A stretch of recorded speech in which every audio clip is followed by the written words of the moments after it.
projet ambitieux d'Alassane Ouattara, le président ivoirien, envisage de doter son pays d'un satellite de surveillance. Le projet est à l'étude. Il pourrait être concrétisé d'ici 3 ans. Ce satellite permettrait de renforcer la sécurité du pays et d'améliorer la télécommunication. Les détails avec Angère Magnani à Abidjan. La Côte d'Ivoire envisagerait de se doter d'un satellite pour mieux surveiller ses frontières terrestres et maritimes, mais aussi pour renforcer son flux de télécommunications que lui impose l'installation d'environ 7000 km de fibre optique. C'est un projet ambitieux dont l'étude a été confiée à un cabinet français. Les résultats de cette étude seront probablement connus dans les semaines qui viennent et le gouvernement ivoirien décidera. Comme on le voit, plus rien n'arrête aujourd'hui Alassane Ouattara qui veut moderniser de fond en comble son pays. Bonjour mesdames et messieurs, bonjour chers auditeurs, bonjour à tous ceux qui aiment l'idéologie éclaireur pro vérité. C'est encore un énorme plaisir que vous nous permettez de vous parler en ce 15 février 2022. Et comme vous le savez, effectivement, plus rien ne peut arrêter le président Alassane Ouattara. Il a déjà fait ses preuves, mais il continue de nous surprendre chaque jour. Et c'est de cela qu'il est question. Un dirigeant doit toujours être dans l'anticipation. Aujourd'hui, nous avons 4 sujets à développer. Et le premier sujet a pour titre des directeurs généraux d'entreprise dans le viseur du président Alassane Ouattara. Le président ivoirien, son Excellence Alassane Ouattara, a haussé le ton contre les directeurs généraux d'entreprises publiques de Côte d'Ivoire. Africa Intelligence a révélé que le chef de l'État ivoirien leur a expressément demandé de retirer une partie de leurs fonds logés au sein de plusieurs banques du pays. En Côte d'Ivoire, on apprend qu'Alassane Ouattara a envoyé un message clair et précis à des dirigeants d'entreprises publiques. En effet, rapporte Africa Intelligence, le président ivoirien a fait savoir que ceux-ci doivent retirer une partie de leurs fonds se trouvant dans des banques du pays. Il faut dire que cette mesure touche, entre autres, Yerim Sow, le fondateur de Bridge Bank, une entreprise appartenant au groupe Taylium. Par ailleurs, Africa Intelligence précise que depuis quelques années, le gouvernement du président Alassane Ouattara a procédé au renforcement de bons du trésor sur le marché financier ouest-africain à cause de la hausse du taux de devises sur les marchés internationaux. C'était un article qui nous est rapporté par Afrique sur 7.ci. Et tout cela participe de la bonne gouvernance et nous ne pouvons saluer que le président de la République parce qu'en vérité, c'est lui seul qui peut prendre de telles mesures parce qu'il en a une très bonne connaissance. Éminent économiste qu'il est, il connaît son sujet et il le démontre aisément. Je me demande, n'eût été lui, qui aurions pu nous avoir pour pouvoir essayer de sortir la Côte d'Ivoire des ornières. Et c'est en cela que nous disons que le président, non seulement il faut le saluer, mais il faut aussi surtout l'encourager à ce que les entreprises d'État soient correctement gérées. C'est vraiment très important. Et c'est à cet effet-là que j'aimerais rappeler que les audits antécédents qui ont été faits, je me pose bien la question si des sanctions lourdes avaient été conduites à l'égard des personnes incriminées et qu'elles avaient passé devant les tribunaux et que cela avait marqué la conscience, est-ce que cela ne nous aurait pas permis d'éviter de faire le perpétuel recommencement? C'est bien une question que je me pose. C'est vrai, ils ont été cités et ils ont été brièvement entendus, mais après cela, il n'y a plus rien eu. C'est pourquoi nous assistons à toutes sortes de déboires et d'excès. On limoge quelqu'un comme à l'ARTCI, mais on vient trouver pire qu'auparavant. Et les détournements se font de plus en plus. On ne peut pas dire que ça cesse. Aujourd'hui, j'en suis à me demander, est-ce que d'ici la fin du mandat du président en 2025, si on devrait comptabiliser tous les cas de corruption, est-ce que le président lui-même n'aurait pas honte de tout ce qu'il voit autour de lui? Mais une chose est évidente, on ne dira pas que ce sont ces personnes qui ont détourné. on dira simplement que sous le régime d'Alassane Ouattara, la corruption et les détournements des deniers publics étaient des facteurs plus gravissimes, je dirais même si je peux me le permettre, qu'à l'époque de certains qui ont pu diriger avant lui. Je crois que c'est un mal et il ne faut pas seulement essayer de frapper du poing sur la table, mais il faut aller jusqu'au bout des décisions que nous prenons. Et c'est en cela que nous disons que les premiers qui ont été pris dans les premiers audits, s'ils n'ont pas été jugés, n'ont pas été inquiétés, si les Akossi Benjo ne sont pas inquiétés, est-ce que quelque chose pourra véritablement changer? Et ça sera peut-être une fausse note dans la gestion du président, ce que nous n'aurions jamais voulu et nous n'aurions jamais souhaité, qu'un jour, des sans-valeurs puissent dire, sous le régime du président Ouattara, voilà le nombre de personnes qui ont détourné des fonds publics, et quand on totalise, c'est pire que ceux qui ont dirigé avant lui. Et ça sera aussi une manière même d'entacher la gestion du pays par le président Ouattara, parce qu'à la vérité, beaucoup sont autour de lui. Ils ne sont pas là pour l'aider, ils sont là plutôt pour le clouer devant l'histoire et pour le mettre à pilori devant les affres même de l'histoire. À ce qu'on puisse dire qu'en termes de gestion et d'assainissement des mentalités, quant à ce qui est relatif au détournement public, que l'homme n'aurait rien fait autant que ceux qui l'ont précédé. Le président a les capacités de pouvoir frapper parce qu'il connaît son monde, il connaît l'économie. Il faut qu'il s'en charge et qu'il laisse des traces qui ne feront douter personne de ses capacités. C'est vraiment important. Le sujet numéro 2 a pour titre effondrement d'immeubles. Voici les responsables. Kone Bruno interpellé. En moins d'une semaine, 2 immeubles se sont effondrés à Trècheville et à Cocody Angré. Exactement comme l'année dernière et dans les mêmes communes, causant frayeur et désolation dans les familles, avec à la clé des pertes en vie humaine. C'est une longue série d'effondrements d'immeubles dans la capitale économique de la Côte d'Ivoire. Aucun quartier n'est épargné. Selon une déclaration en 2022 du ministre de la Construction, du Logement et de l'Urbanisme, M. Bruno Kone, la Côte d'Ivoire a connu 9 effondrements d'immeubles en 2020 et une dizaine avant 2020. Ce phénomène est si récurrent et la Côte d'Ivoire est si familière de ces effondrements que ce sera un fait banal si on ne déplorait pas de pertes en vie humaine. Mais à qui la faute?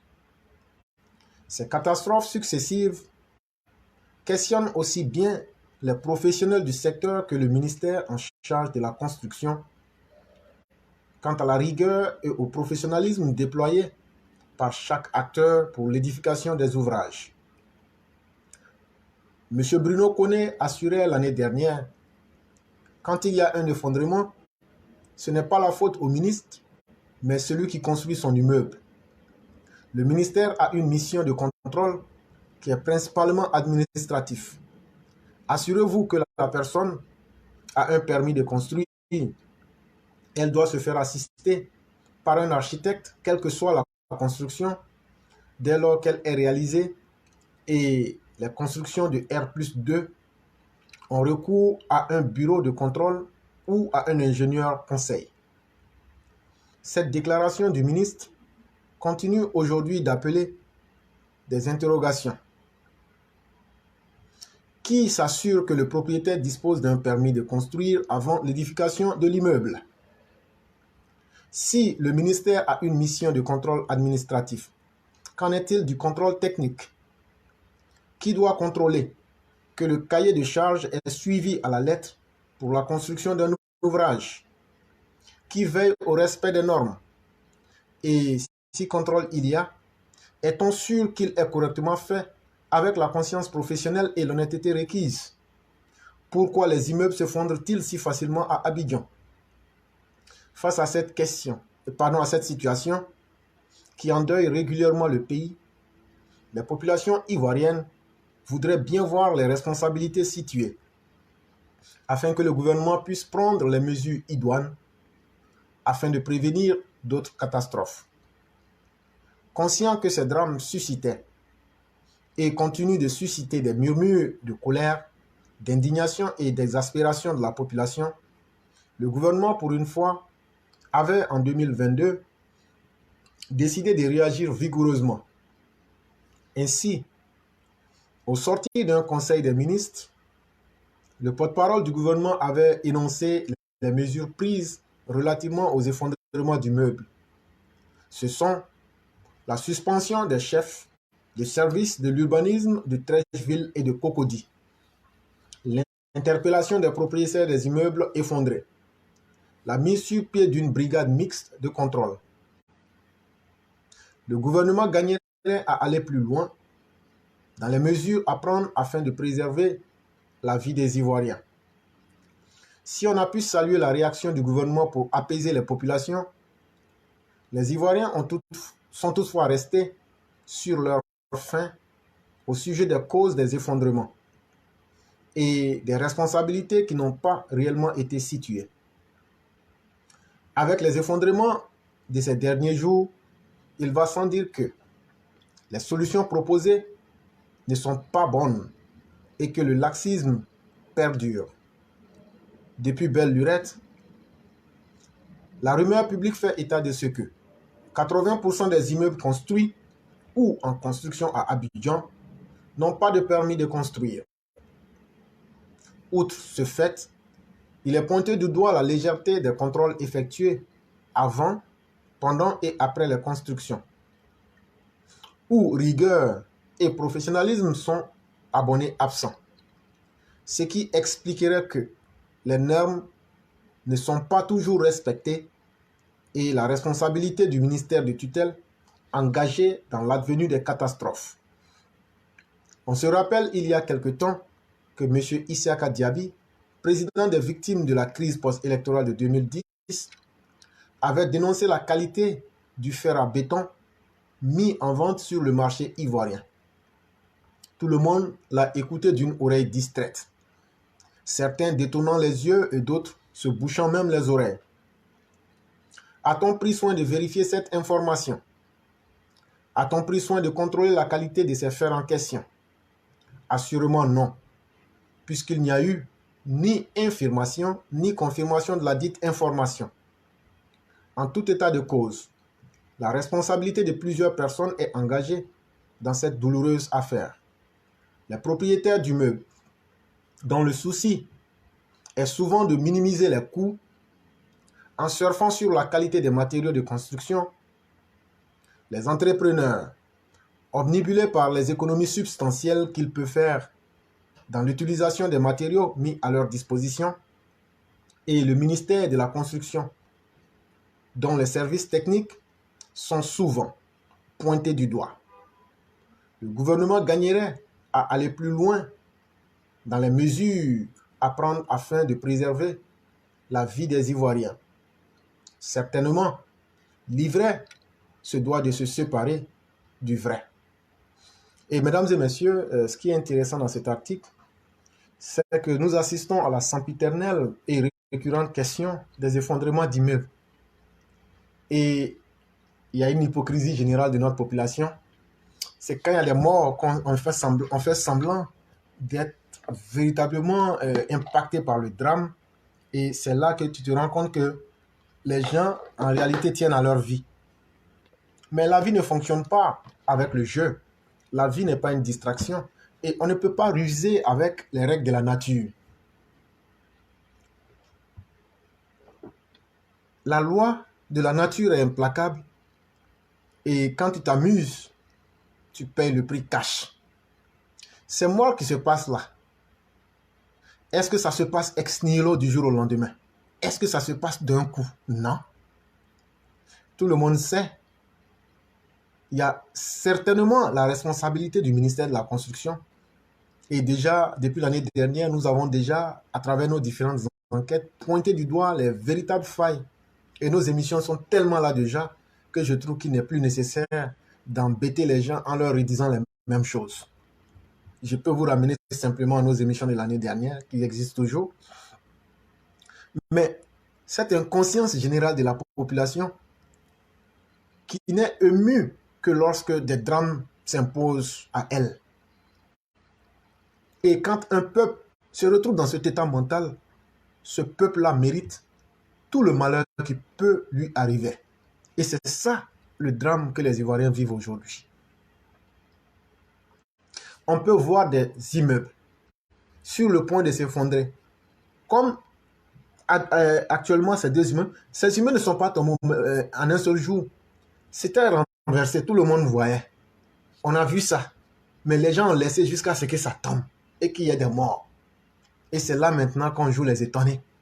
Mais on s'étonne parce que ce ne sont pas nos enfants, ce ne sont pas nos parents.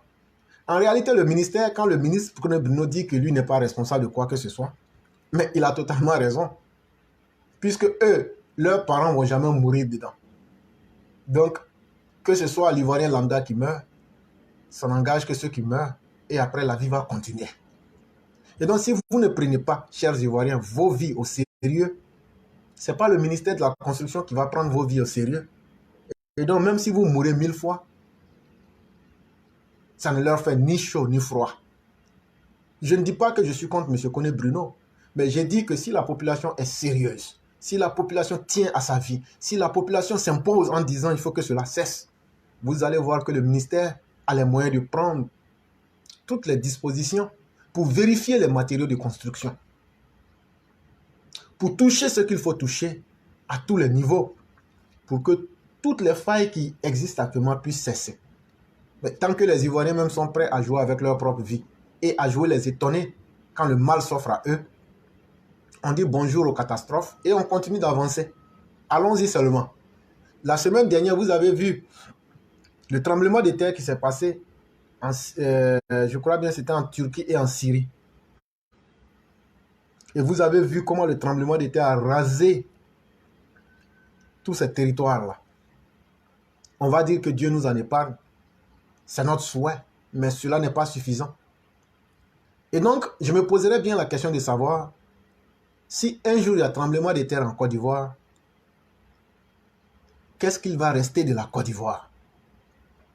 Si nous voulons ruser avec les mécanismes de la nature, là où on doit blinder le béton, on se trompe, on fait quelque chose qui ne ressemble à rien.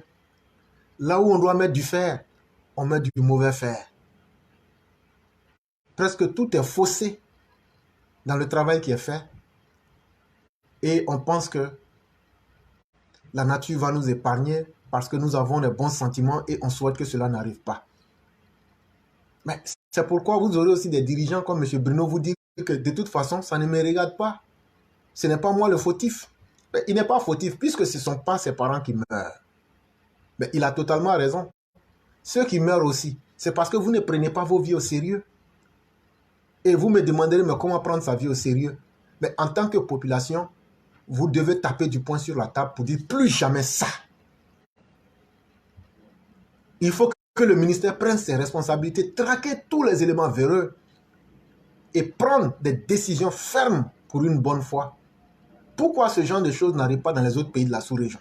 Et pourquoi c'est en Côte d'Ivoire qu'il arrive alors qu'il n'y a pas de tremblement de terre en Côte d'Ivoire? Alors que les autres pays de la région ouest africaine, il y a des saisons pluvieuses là-bas. Il y a des saisons sèches là-bas. Mais on n'entend jamais qu'un immeuble est tombé, ou même que 10 immeubles sont tombés dans un an, ou même que... Mais c'est devenu récurrent. C'est devenu extrêmement récurrent. Ça veut dire qu'il y a un problème. Et les autorités, le ministère de la Construction ne peut pas dire qu'il n'est pas au courant. Qu'est-ce qui fait que les immeubles tombent? En 2020, il y a 10 qui sont tombés. En 2022 ou même 2021, il y a 8 qui sont tombés. Mais est-ce qu'avant c'était comme ça? Mais qu'est-ce qui fait que les immeubles tombent? Ça veut dire qu'il y a un problème.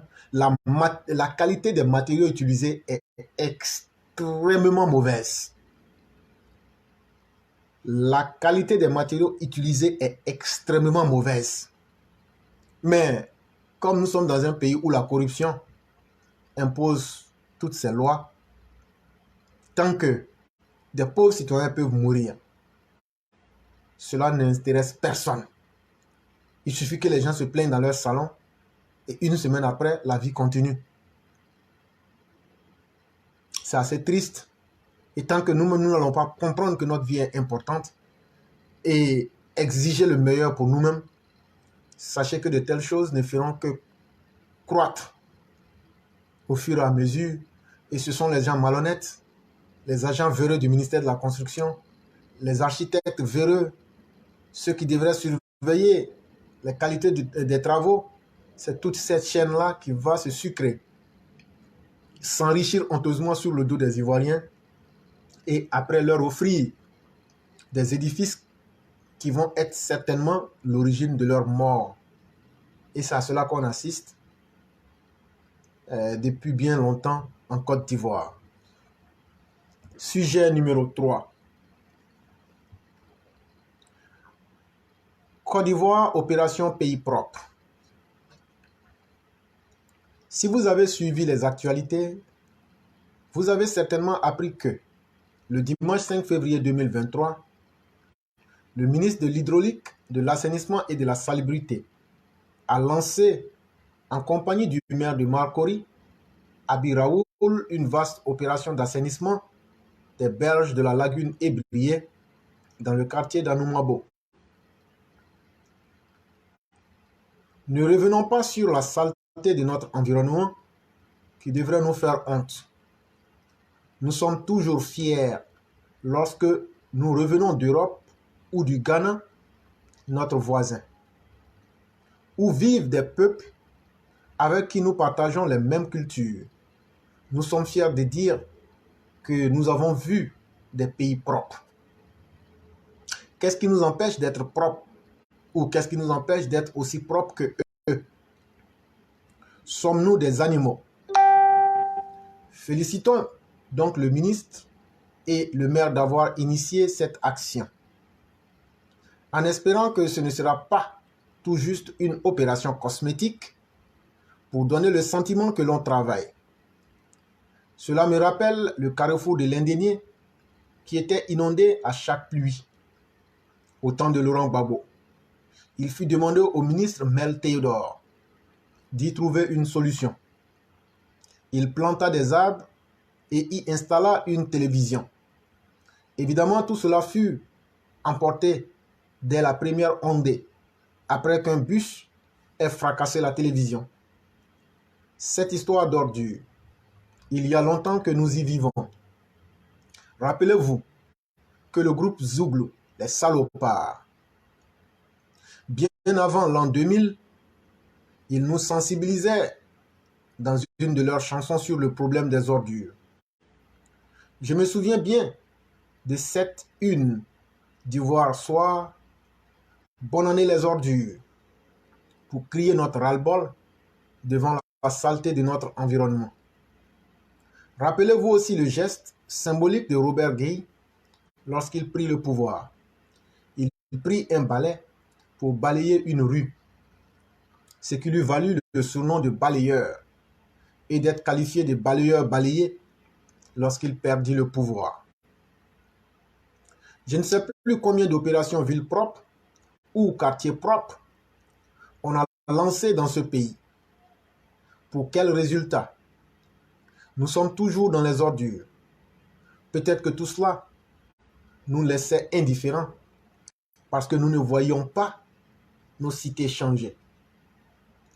Aujourd'hui, il faudrait être de mauvaise foi pour ne pas réaliser que nous sommes en train d'entrer dans une autre dimension. Nous ne pouvons pas avoir ce pays et cette ville d'Abidjan qu'Alassane Ouattara est en train de nous construire et y laisser traîner des ordures comme si nous étions des animaux. Pourquoi un pays comme le Ghana ou le Rwanda peuvent être propres et pas la Côte d'Ivoire? Simplement parce que les Rwandais et les Ghanéens ont décidé de vivre dans des pays propres.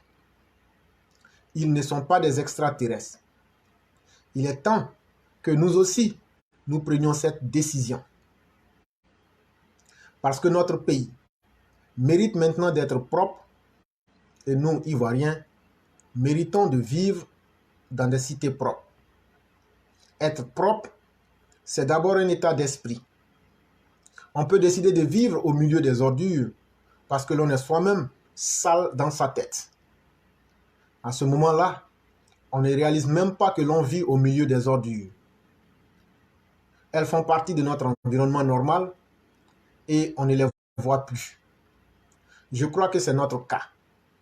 Nous ne voyons plus qu'à l'entrée et aux sorties de nos villes, les premières et dernières choses que les visiteurs voient sont les ordures. On ne marche plus à les détruire.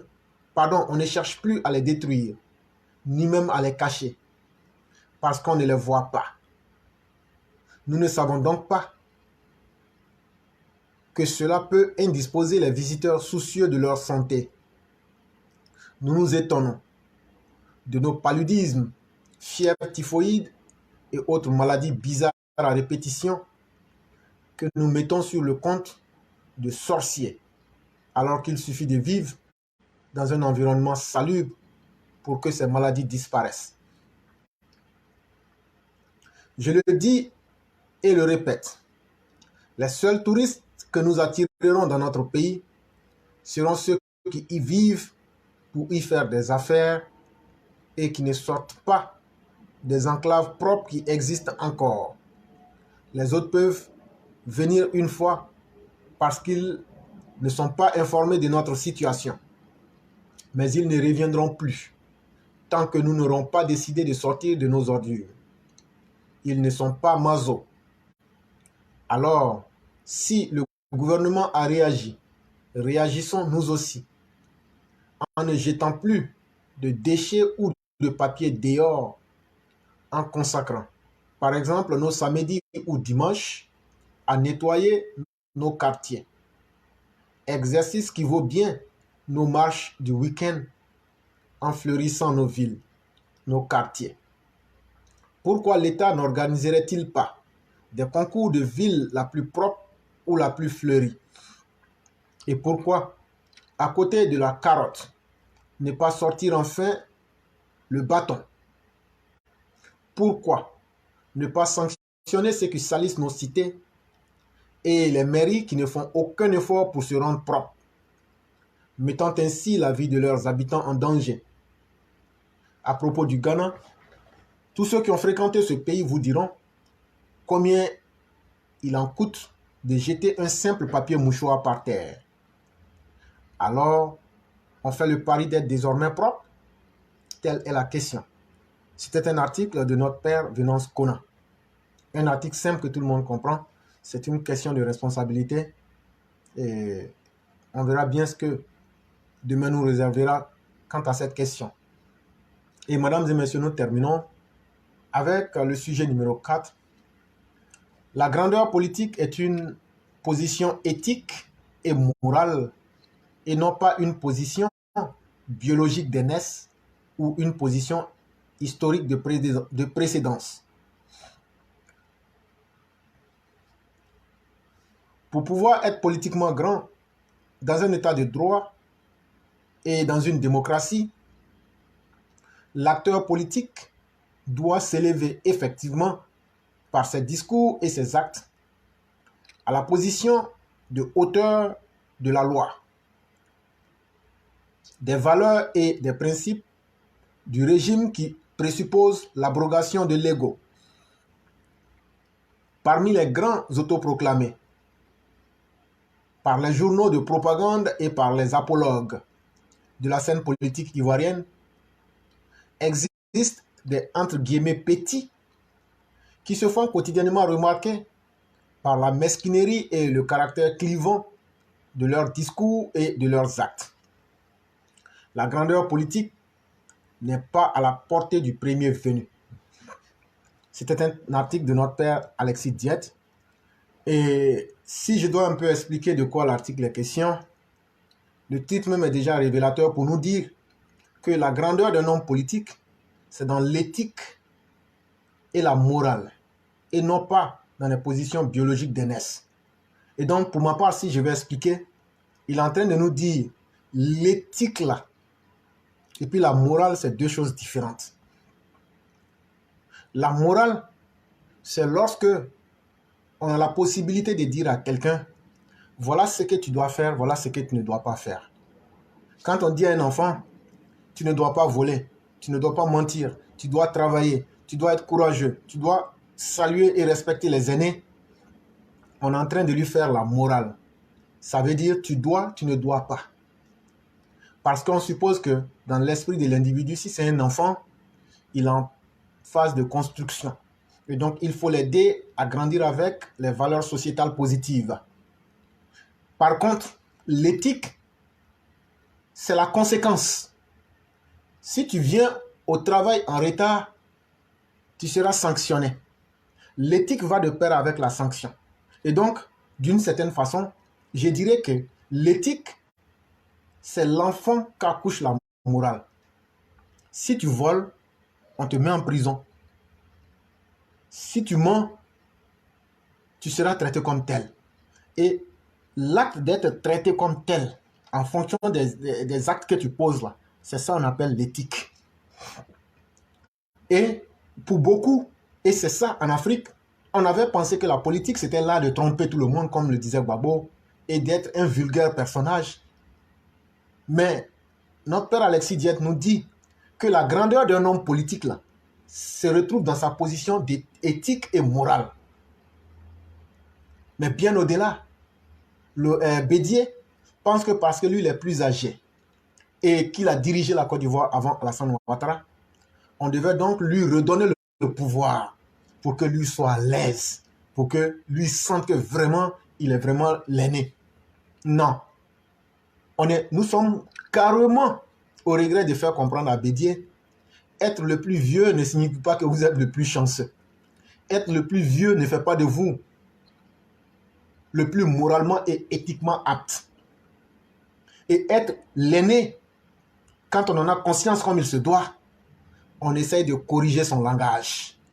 Et on essaie d'être celui-là même qui, à travers son comportement et son expérience de vie, peut donner envie aux autres de lui ressembler. Et donc, c'est pourquoi le père Alexis Diète disait comme ça, pour pouvoir être politiquement grand, dans un état de droit et dans une démocratie, l'acteur politique doit s'élever effectivement par ses discours et ses actes à la position de la hauteur de la loi. Il est en train de faire une référence au discours lapidaire et frivole de M. Bédié lors du discours, de la remise du prix Félix Houphouët-Boigny le 8 février 2023. Un homme politique qui tient des discours qui n'entretiennent que la violence, le désordre dans la société, ne peut pas s'estimer être un homme politique qui peut s'élever. Un homme politique qui tient des discours à contre-courant de la loi. Bédié n'est pas celui-là ici qui a encouragé le CNT. Comment tu peux encourager le CNT? Tu peux demander qu'il y ait des morts et demander qu'il y ait en même temps le respect des lois et une réconciliation. Des valeurs et des principes du régime qui présupposent l'abrogation de l'ego. Et dit donc, pour atteindre ces valeurs et ces principes-là, il faut d'abord que l'individu qui aspire à une grandeur, si Bédié ou Gbagbo veulent aspirer à une grandeur, il faut que leur ego, leur orgueil personnel, ils mettent ça à côté et qu'ils essayent de s'apprivoiser eux-mêmes avec les réalités de la loi et avec aussi les discours qu'ils tiennent pour essayer de comprendre. Et lorsqu'ils auront fait cela dans le bon sens, on va donc supposer donc qu'ils seront en train de se mettre sur le chemin de quelqu'un qui veut grandir politiquement et même, je dirais, humainement. Parmi les grands autoproclamés de la scène politique ivoirienne, existent des petits qui se font quotidiennement remarquer par la mesquinerie et le caractère clivant de leurs discours et de leurs actes. Et donc, lorsqu'on agit avec des discours qui n'encouragent pas le peuple à aller de l'avant, lorsque on tient des propos qui ne peuvent créer que la division, comme les discours de Laurent Gbagbo. Ici, notre père Alexis Diète nous dit, ces personnes deviennent entre guillemets des petits en politique, qui se font quotidiennement remarquer par leur mesquinerie et les caractères clivants de leurs discours, parce qu'ils ils adaptent toujours leurs propos politiques en fonction de leurs intérêts. C'est pourquoi vous verrez certains dire que, comme Bédié, Laurent Gbagbo devrait être en prison, c'est sa place. Et quelques années plus tard, à partir de rien, il change aujourd'hui pour dire Laurent Gbagbo est l'avenir de la Côte d'Ivoire et il va se pactiser avec, il va pactiser avec ce dernier pour faire encore mal à la Côte d'Ivoire. Et donc, de telles mesquineries et des caractères aussi clivants qu'irresponsables ne peuvent que les rendre plus petits. Et malheureusement, la grandeur politique n'est pas à la portée du premier venu. Le premier venu n'est pas forcément celui qui peut s'estimer être grand politicien. Et c'est là que nous découvrons les conséquences aujourd'hui de ce fait. N'eût été le président Alassane Ouattara, vous ne verrez jamais sur cette terre-là quelqu'un s'intéresser à Laurent Gbagbo ou à Bédié. Parce qu'ils n'ont pas cultivé en eux-mêmes la grandeur d'hommes politiques. Et aujourd'hui, le monde entier qui est conscient de lui-même s'assoit, les regarde, les voit comme des fanfarons politiques. Et se dit, ceux-là, il faut les ignorer.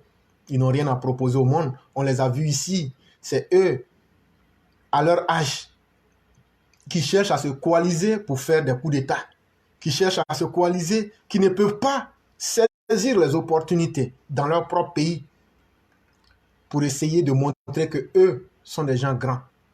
Leur propre destin, eux-mêmes les auraient piétinés avec des actes de petitesse les plus absolus. Et donc, quoi qu'ils disent, cela ne fera pas d'eux des hommes grands. La grandeur politique d'un homme se retrouve dans ses actes, dans ses propos, mais surtout dans sa posture. Et en dehors même de la Côte d'Ivoire, vous ne les verrez pas. Et personne n'utilise leur expertise parce qu'ils n'en ont pas. Parce qu'ils n'ont pas été des hommes politiques utiles pour leur propre pays. Vous ne les verrez jamais être conviés à un sommet ou à un pourparler. Et ça devrait plutôt les amener à réfléchir et à se poser la question, pourquoi eux sont différents des autres? C'est parce qu'ils ont développé les caractéristiques de la nullité la plus absolue qui fait qu'ils sont devenus nuisibles et inutiles à leur société en Côte d'Ivoire, mais au monde entier, malgré qu'ils ont passé avant Alassane Ouattara. C'est pourquoi tous les hommes politiques qui ont cultivé la grandeur politique, comme Félix Houphouët-Boigny, et après lui, il n'y a qu'Alassane Ouattara. Mesdames et messieurs, je vous dis merci. Très certainement, nous nous retrouverons dans les jours à venir pour d'autres séances d'analyse politique.